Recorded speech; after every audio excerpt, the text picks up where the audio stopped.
What's happening, Canes fam? It's your boy CB, and it is time for another Huddle Watch Along. But on today's episode, I have a special guest. I have one of the stars of the 2024 class for the Miami Hurricanes, four-star backer, as we like to call them, linebacker slash safety, Isaiah Thomas from Clearwater, Florida. What's happening, bro? How's it going out there? I'm doing good, man. I'm doing good. What's going on?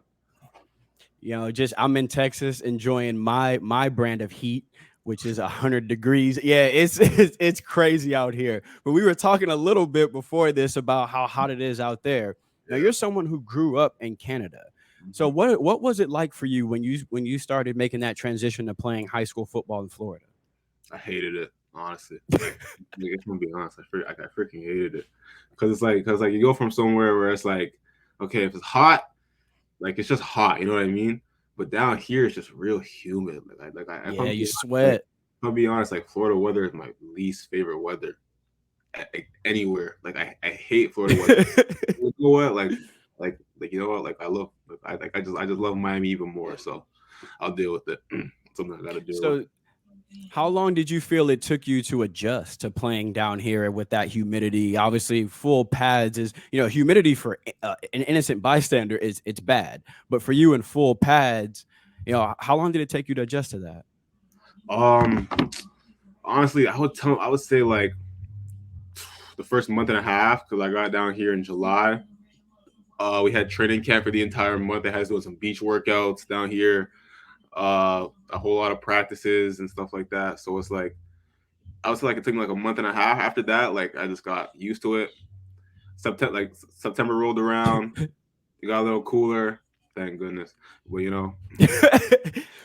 I know what it's like, man. So I'm out here in Houston, so a little different, but we get the same kind of heat you guys get. We get the same, it's 100 degrees, and then it's like 90% humidity out here. yeah. So those 2 a days, I feel for you guys. I know what that's like. So for someone who comes from somewhere that has a different kind of climate, coming to Florida, what was it that made Miami that attractive school for you? Because you're someone who you committed April 19th and you closed your recruiting pretty quickly. You were very quick to basically send out the message that, hey, stop calling me.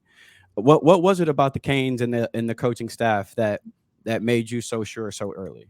Yeah, so I originally had my commitment date, not date, but like I had like a timeline of when I wanted to commit, and that was like in August, like right before the season, late July, early August. Um, I had probably set up about three official visits. Um, no, four. I had set up Miami, the first one. I had got there and it just really felt like home. Everyone knew my name. The entire staff knew my name. The entire recruiting staff like did a really good job of like accommodating me. Um, yeah, like I walked in the building. I was the only one in the building at the time, like on that visit for that day. It was like Oh, nice. a random practice day. Um, and yeah, it just seemed like everyone wanted me there. Just going into it with a die.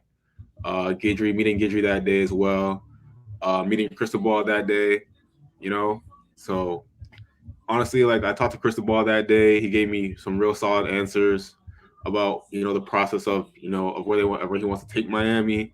I got a chance to meet Guidry and learn who Guidry was, where he came from and what he did at Marshall, and also talk to him as well in terms of like his personality and stuff like that. And then me and Adai have always gotten along really really well. Like honestly, I like since like the first talk we've ever had on the phone, like we've been really close. So just being close with everyone on the staff, not just like the actual like main staff, but like the recruiting staff, support staff, everyone there. Like honestly, like, it just felt like home, and just being able to walk in the building and not have anyone show me where to go, and I know where to go in the building because I know where everything is. Like honestly, I think that's when I knew. I had set It up felt like four. I was home. Yeah, Miami was the first official visit that I set up. After that, Oh, after that I was kind of just in the mindset of okay, like I set up one OV. I'm really confident about it, but let me just let me just set up like others just to go on it, you know.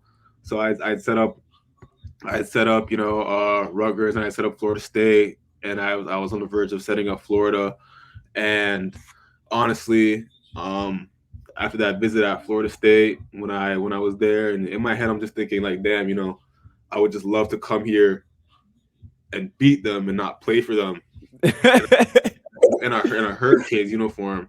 Watching Florida State spring game. I think that's when I knew, being on that visit. I think being on that visit, I went on the Florida State visit the next day after I went to Miami, and Oh. just comparing it, it just like I just knew. Yeah, I just knew.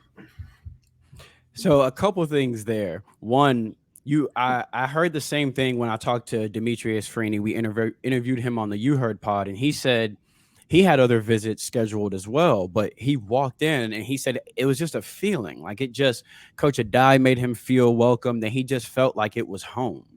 Yeah.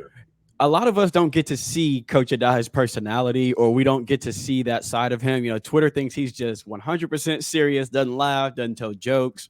What is he actually like? When you get to actually sit down and talk with him.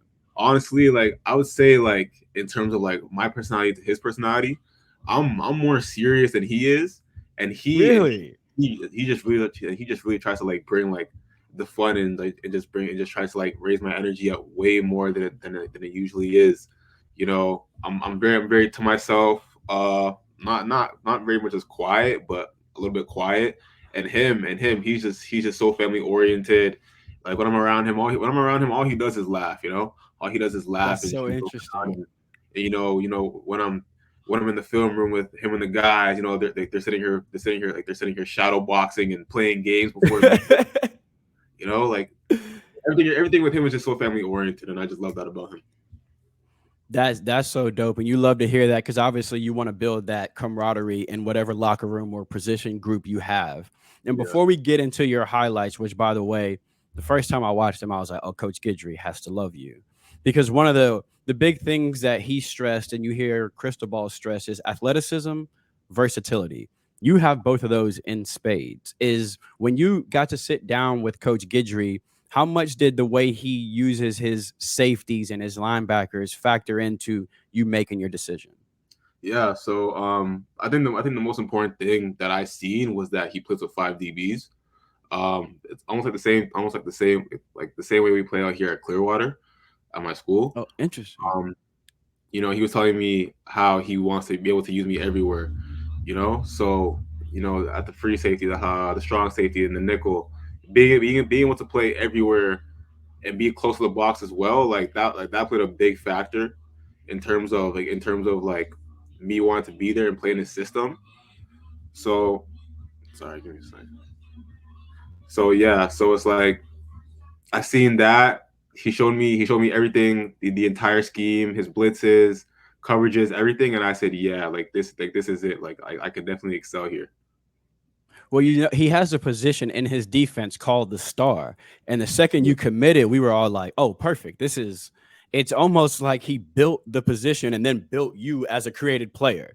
Because you yeah, fit that perfectly. It's nickel, it's safety, it's being in the box. And we're gonna get into your highlights now, and you're gonna see, for those of you watching, it's his skill set really fits well to what Lance Guidry does. Physical, aggressive, but really instinctual as well. Is that something that you're gonna next year in on your defense in high school? Are you focusing on one position, or are you still gonna be that star backer a bit more? no, the goal is to be versatile and be able to play everywhere and excel everywhere. So I don't like to narrow myself down to one position on the defense. And for someone that's called a star backer, when people start hearing that, they think, oh, he's a box safety. But you have the versatility to be inside the box or to play in the deep third, and you see it on the very first play here. Hmm. Got you in space, great play recognition, and just really good instincts. Driving on the Yeah, football, great ball skills. yeah, like I And feel then like what the open field. Check you. Hey, are you a former offensive player? Because these are receiver, running back skills in the open field. honestly, like I haven't played offense since I was like 13, 14 year old. I hate offense though. Really? I don't like playing offense whatsoever. Like I don't like. I'm not a guy. I'm not a guy that like likes to score on offense. I'd rather get stops and score on defense than anything else. That's why I don't play both ways. Like my team had expressed, like why don't you play both ways? I don't want to play both ways. I'd rather focus all my time on the defense. Make sure my guys are good. Make sure I'm good on that side of the ball. And one of the things we do notice about your tape is your instincts and your play recognition. Does that just come from experience playing these different positions in this same defense, or are you a big film guy? I would say both. I would say I'm pretty good at picking up on things that happen mid game. So, like for example, like this play was like deep in the third quarter. We were up like one score against Palmetto and Robbie Washington and those guys. Uh, and I would say just analyzing throughout the game and stuff like that. Their QB change they had, and then also I'm a big film guy. I'm definitely like a big notebook guy, keying on formations, what plays come out of the formations, and you know, and what plays they run out of that formation and all that stuff like that. So when you saw this motion in your head, you knew what was happening. Yeah. So usually when a guy motions in our coverage in that coverage right there, I'm supposed to go be the high guy. Um, I'm supposed to go be the high safety, high free safety. Um, but So I bailing here is but what they want you to do in the scheme. yeah, but in this right here, like it was an RPO, and we were also bringing pressure, so I didn't know that the ball was probably going to come out like a little bit faster than it usually would. Um, as soon as that ball touched the QB's hands, his first look was the number one receiver on the outside. So that's where I was like, okay, like let me jump this. Does your defensive coordinator give you that freedom in the defense to Yeah, be free and play instinctually? yeah. Honestly, like he allows me to be like wherever I want. So like for example, like if if there's a tight end, I can line up high. I can line up outside. I can line up in the box if I want to as well. Like he gives me that freedom to be able to be anywhere on the field and be where I want. Shout out your defensive coordinator, by the way, because that is important for someone like you that likes playing instinctually. To give you that freedom and take the chains off you is important. Now we see a hit and a fumble here. Yeah, you have Robbie Washington coming to block me. That's Robbie. That's coming to block you here. You got to chop your feet, Robbie. Great job getting off the block here. And you just turn into a missile once you see a ball carrier. You turn into like a heat-seeking linebacker. Yeah, even in terms of like knowing where my leverage is, like I even talked about that a lot with Coach Guidry and stuff like that. He was teaching me about leverages and how I should want tackle in open space and stuff like that. Um, obviously like I have a lot of help inside, so obviously like I know to take the outside shoulder, outside leg, get that off and be able to just make an attempt on the ball. You see you doing that here. Mm-hmm. Great job fighting through that block and then making the play. Yeah, this For player here, that player right there was definitely like a tough drive for us because they're running the same play over and over again. This is for Dorchester in South Carolina. Um, they're running the same screens back to back to back. Running four receivers on one side. All stuff like that, and that's honestly just getting there, being aggressive, and keeping my containment. Honestly. how hard is it for someone like you that plays instinctual to realize that okay, this team they've got our card a little bit. They figured out something that works against our defense, but I have to stay disciplined. As much as this screen is still coming. I know this screen is coming, but I can't take a bad angle. I have to remain disciplined. Yeah, honestly, like if I don't stay disciplined, the ball could go over my head, anything like that. I would say that's one of my negatives is that there are some times where I get too antsy, too jumpy, and too excited, and that does cause me to make almost like a mental, physical error. And honestly, like I gotta learn to be more patient when things happen like that. In my viewpoint. Would you say that's your biggest thing that you want to improve about your game going into your senior season is just patience a little bit? Yeah, a little bit more patience.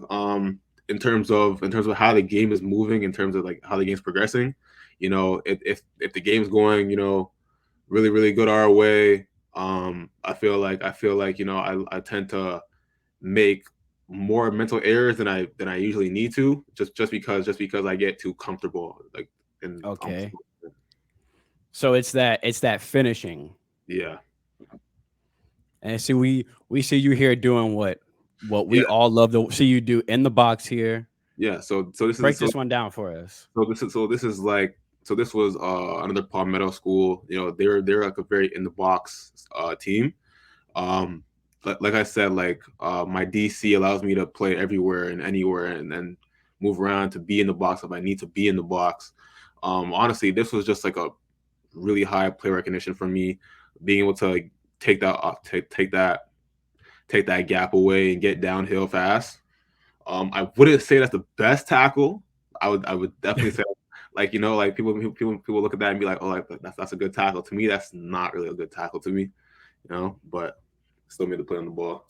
But you still made the play there again. Like you Yeah. said, great play recognition, good instincts that once you diagnose a play, Mhm. straight downhill, and you wrapped up. A lot of times, guys have a tendency that can hit like you to not wrap up. So you wrapped up, you made the play. You're a little hard on yourself on this one. You got the job done there. I definitely got the job done, but like in my film, like I always look for improvement. Like I don't want to settle for anything. What can you speak to where that drive comes from? That ability to not rest on your laurels, to always want to improve yourself. It kind of just comes from the fact that I would say that I've turned into like my biggest critic. Um, growing up, like my biggest critic was my dad. But as I got older, like I learned that like my dad didn't play football at the level that I play football. He was a basketball player, so like in terms of a critic, like I gotta be my best critic. In terms of being on the field and how I carry myself as a person, you know. Now This here we see you on a coming on a blitz here. Yep. How This often do they let you rush the passer like this? a lot. I also like to send me a lot. Um, this play kind of pissed me off just because like I have my D tackle Sean. He's committed to Notre Dame. Him getting in there way before I did. I put that in. Do But y'all talk about that in the huddle when it's time for you to go? You tell them, look, I'm getting there first. Okay, I need y'all to just hold up the five and let me get there. that's all I need. Like it's designed for me to get back there. Somehow they're getting free passes up the middle and they're getting there before me. But like we sent a lot of pressure, got there fast. I was able to get upfield, cut inside the running back shoulder because he overplayed his block Great a little. change of direction there. You know? That's fantastic change and a running back that he makes a misstep there, but still that's great change of direction from you losing no momentum, no speed on your way to the quarterback, and your boy got there just a half second earlier. Last second, I almost got there. How many do you have a sack or an interception goal for this year? I say maybe about like the way my defense is, like it's not designed for me to get any sacks because of my D line. But I'd say maybe like 3 sacks, 3 interceptions. The ball honestly doesn't get thrown my way a lot. I stay on top of everything. Even this one, say it's the same blitz, except like the team we were playing was a spread team, so I try and change it up a lot. So like in this one, like I try and line up like almost like I'm playing like a Sam and I'm playing some kind of like flat coverage where I'm playing inside of number two, uh, but come off the edge. QB's not watching. He was in my way. I'm not gonna try and avoid him. I'm just gonna try and I'm just gonna get to him. Like there's no point of avoiding. Almost knocked him right into the lap of the quarterback. I It's knocked him two right straight into plays. him, push him back. And we see the fire too from you on both of these plays. We see the energy from you. What kind of player is Isaiah Thomas on the field when he's balling? Are you a quiet kind of player, or do you like to talk? Honestly, I'm pretty quiet. Honestly, like I kind of I like to like let my film, not my film, but like my play do the talking more than anything. Like more than anything, like I don't talk shit. Excuse my language. I don't talk smack. Not that much. Like yeah, I don't like to indulge any of that. It kind of like I would say like that kind of takes away my focus of the game. Like for me, like to me, like there's just no need to focus on anything like that. Just focus on doing my job. Because you know everyone's different. Some guys like to, like you said, I'm a keying on what I do. Everything else is noise. And then you Yeah, have guys that like to hype themselves up. But it's important to know, you know, what drives you so that you're getting the best out of yourself. Obviously, yeah, again, inside of the box, yeah. and you see you scraping and filling just like a linebacker would. This play would be like my favorite play in my film. Um, just cause you know like we have I have my Mike linebacker going to go blitz and go up and go up. Once again, like this is like another like in the box kind of team. So I just took it upon myself. I'm like, you know, I'm not gonna stand out there and be useless. I might as well fill in for him. So like before the play, I told him, I said, you know what? I said I'll fill in right here and I'll play Mike right now. You know, I do have that freedom to do that. You know, shout out to my DC. Um, so that was just this is just like a pure play recognition. There's a puller coming. Don't engage him. Kind of shake him off almost, and just get outside, be able to wrap him up. Is his textbook what you like to see from either a safety inside of the box or a linebacker inside of the box? You've talked about your defensive coordinator a couple of times. Yeah, Go ahead and give him a shout out here because a lot of times when we see a great recruit or a great player, there is a coach behind him that obviously helps drive you, helps push you, and obviously you have to turn his lessons and what he gives you because you're on the field. yeah, But you know, it is important to have that somebody on the sideline, like you said earlier, that you trust, that you know he trusts you to where you can go to your middle linebacker and say, "Don't worry about what you have on this play. You're blitzing. I got you." yeah. Like my DC, um, Rich Stubler. He's a coaching legend back where I'm from. Uh, I don't know if you guys know about the CFL, but Yep. he's won multiple Grey Cups. Coached high D1, Colorado. He's coached at Oregon. He's coached for a very long time, coached in the NFL, and it's kind of just crazy that I got to play under him. I don't know how they got that done to this day, but like every day every day like all I do is just try and get the chance to learn from him. Honestly, And here you go again inside of the box. yeah. This one I'm like same in the box team. Right now I'm not focused on the ball really going the opposite way of me. I'm more playing, what do you call it, the pull, like the puller. Just being patient, being watching the ball, being patient out, and then when I see it, just attack. Honestly, And on this play, I'd imagine you've got outside containment on this, right?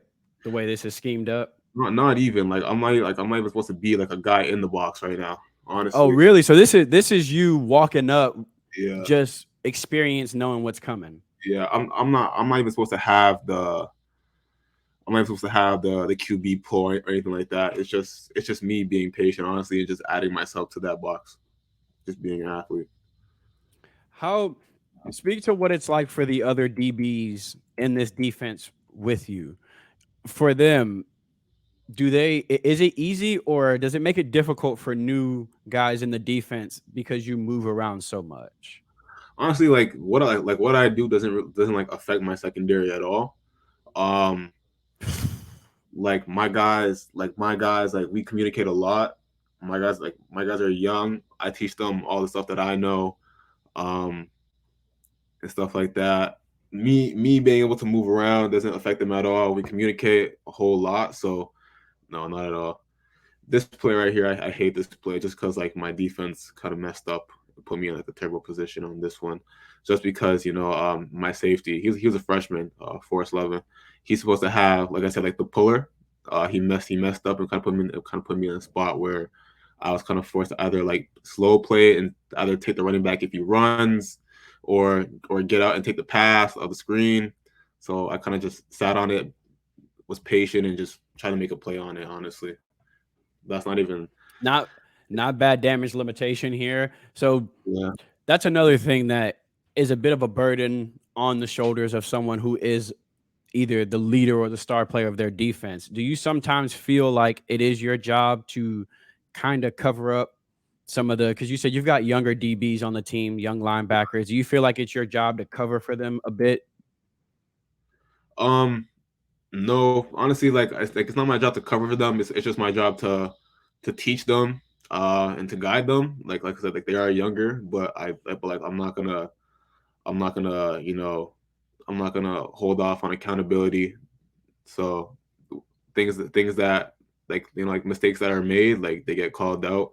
It's not my job to it's not my job to save them. I don't want to save them. I don't expect to save them. So that's one thing. But it is Just good to lead by example too, and then to, hey, there's nothing wrong with letting you know, hey, I need you here on this yeah, play. You missed your assignment. I need you here because that's how you grow. yeah, exactly. This Here we play go right, again, attacking the run. yeah, attacking the run. My ACL was torn in this one right here. Yeah, Really?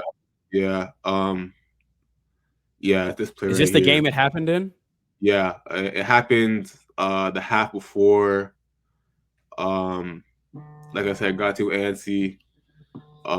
Missed the tackle, stepped wrong. ACL was already a little bit partially torn from the year before. But honestly, like after it happened, like I got on the sideline and it didn't feel bad at all. So I just went back in, and then I got out when I was running plays after that, and then it just buckled, and I say this is not worth it. So I'll see what it is after that.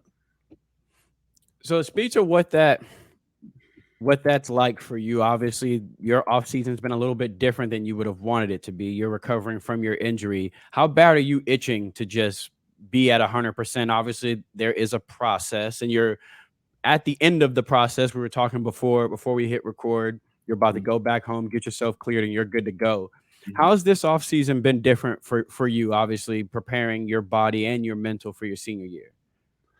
Yeah, so throughout the entire year, back home rehabbing, almost, but like the goal hasn't been to get back to where I was last year. The goal has been to get back to get back better than I was last year, because last year, I got injured the way I was last year. So the goal is obviously to be healthier, to be better, and take care of my body more. I think that's been the focus the entire offseason, is just taking care of my body more and prioritizing, recovery, all that stuff like that. But it's definitely the goal has definitely been to get stronger as well. So going into your senior year, if Mhm. you could say two or three things you'd like to improve on from last year, what would those be? Um, One, be more of like a vocal leader for my team. Two, improving on being patient and trusting my teammates to do their job as well. And then three, hmm, I would say I would say the same thing. Like I was like taking care of my body more in terms of like recovery and all that stuff like that, and just prioritizing little things like sleep and rolling out and things like that. Just taking care of my body in a sense. How important is that? Obviously, when you're in high school, you don't have access to the best nutrition, obviously, or you got class during the day, and it's not as easy as a pro player, obviously, or someone who's in college that's on a regiment. How hard is that to keep yourself in peak condition so that you're ready for the season? Yeah, it's definitely a little bit more difficult. I don't have no training staff or anything like that to help me, so it's more about putting in more effort. Um, putting in more work in terms of knowing what I want to do and knowing where I need to be. It's definitely requires more mental toughness in that sense, and it's honestly about making sure that I know my priorities and I have my priorities straight. Look, man, you are easily one of the most impressive young men I've spoken to. Really well spoken. You can hear your passion for the game just as we're watching your film, even on the way you diagnose a play that to anyone else watching looks like a highlight, but you still find not the flaws in it, but the things you can do better. I think that mentality, that attitude, bringing that to Miami. We spoke beforehand about how young the team is. Obviously, you'll be joining the team next year as an early enrollee. Yeah. Getting guys in with that mindset that enough is never enough is how you build a championship culture. You Yeah. can't have a championship program until you build a championship culture. And I think Cristobal and Guidry and Mirabal and Coach Field has done a great job in recruiting, getting young men like you that are young, hungry, athletic, but Yeah. that also have the winning mentality in between the ears. That is very important. Yeah. Exactly. 1,000%. So I want to thank you for coming on the channel. It was a lot of fun talking to you and watching your highlights. Obviously, I speak for the rest of the Canes fam when I say we were elated when you signed. We cannot wait to see what it looks like when you come put on our uniform, but we'll all keep watching you this year. We want to keep tabs on you. And when you get your senior huddle, we'll come back on here and you'll be able to tell us how you got more than 3 sacks Yeah. and more than 3 picks. Thank you. Thank you for having me. Honestly. And I will have his huddle link down in the comments so you can watch it on your own as well. He also has other highlights on his huddle, and his Instagram and Twitter link will be in the description as well. Go give him a follow. Shout out to Isaiah Thomas. Obviously, shout out to Coach Field and Coach Woodle and everyone that made this possible, bringing in a recruit like this. Like I said, we all want this team to be better, but it starts with talent and it starts with culture and it starts with guys like Isaiah Thomas. Thank you. Hit the like button and subscribe, and I'll see you again on the next one.